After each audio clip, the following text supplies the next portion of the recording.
Hello, my loves, and welcome back to Along This Spiritual Journey. So, just pick people who are going to align with your ego's soul, right?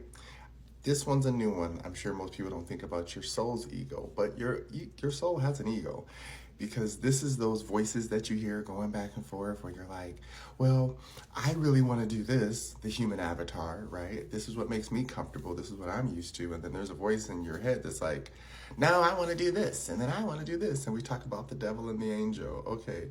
To me, that is your soul going back and forth with its ego.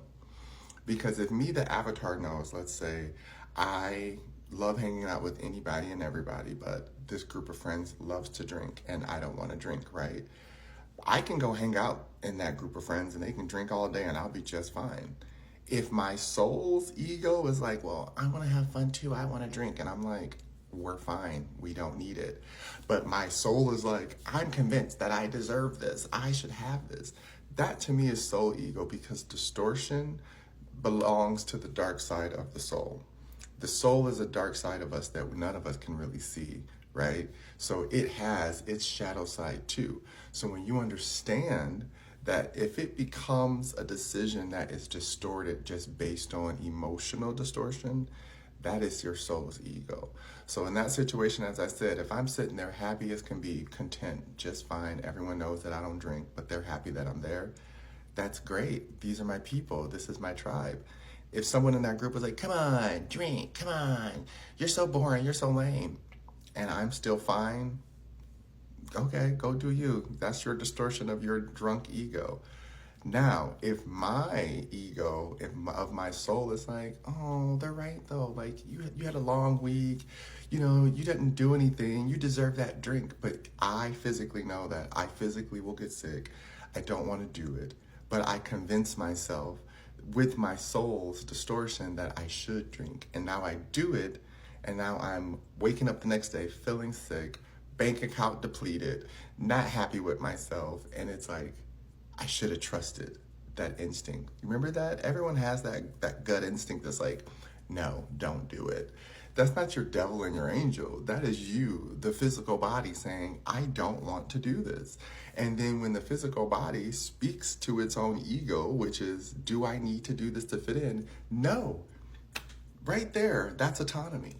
But in the spiritual world, we still have these inclinations of, well, I've done everything so good. Like, I do everything. I deserve this thing. I deserve. And it's like, that's part to me becomes distorted within the soul because it's seeing something of like it's keeping a tally and it's saying like, well, I did all this that you wanted me to do, because remember, the soul is tortured, okay, no matter where its end it comes from. It can be loving, but the soul is always a past life, which means on some level it's tortured. It's stuck somewhere that it doesn't want to be. And now it's in this human avatar body, which is me, reliving these realities and these experiences, emotions from the past. And then that's when I come in and I get to interpret that energy. Because if I can heal from my past, I can teach my soul how to heal from its past. It's not an easy one to comprehend, but it's necessary to understand that when you're doing soul work, it's about letting that soul have space to catch up to itself. Because if it's always catering to the human body, the human avatar of woe is me, why is this happening to me, stuff is always going to happen. And I'm not saying this to laugh in people's face as if their experiences aren't warranted, but at this point, as all humans, we're experiencing the most human we can all experience being human. We know that anything can happen to any of us at any time.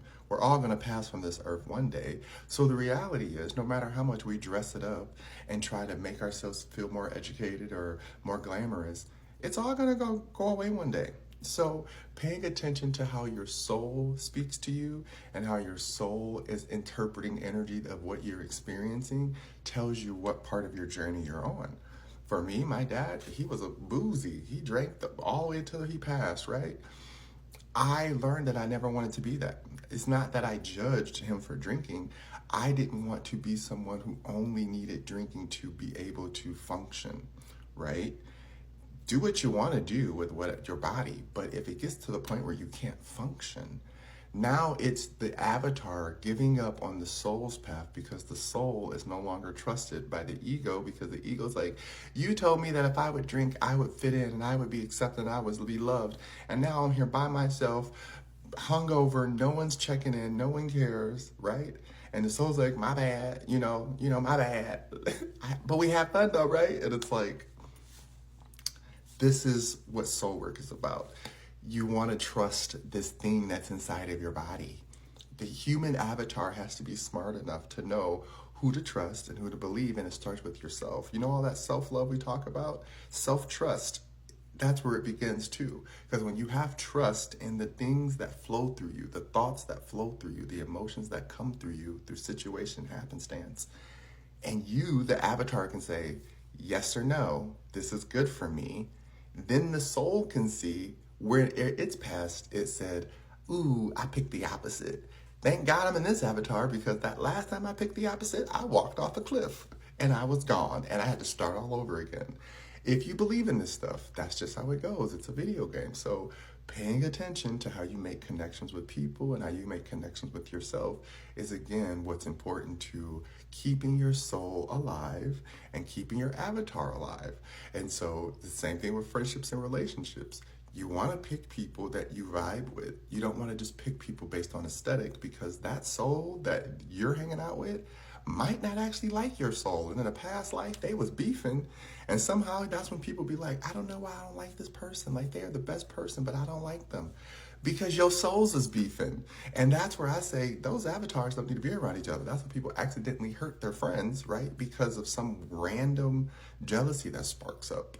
You gotta know your soul path, which is why I say when I meet other people who are spiritual, that does not guarantee that we are friends. It just means that they understand my language, and that means I have to pay attention even more. So be wise, be mindful, but be open. It's not about shutting people down automatically because you don't vibe with them. But definitely make sure that there's a connection to the soul so that the soul can see who it used to be, because if there's any agitations or triggers, it means that you need to heal through that and walk through it so that you won't repeat it or repeat a cycle in this current journey or your next, all right? I hope that makes sense. Love you.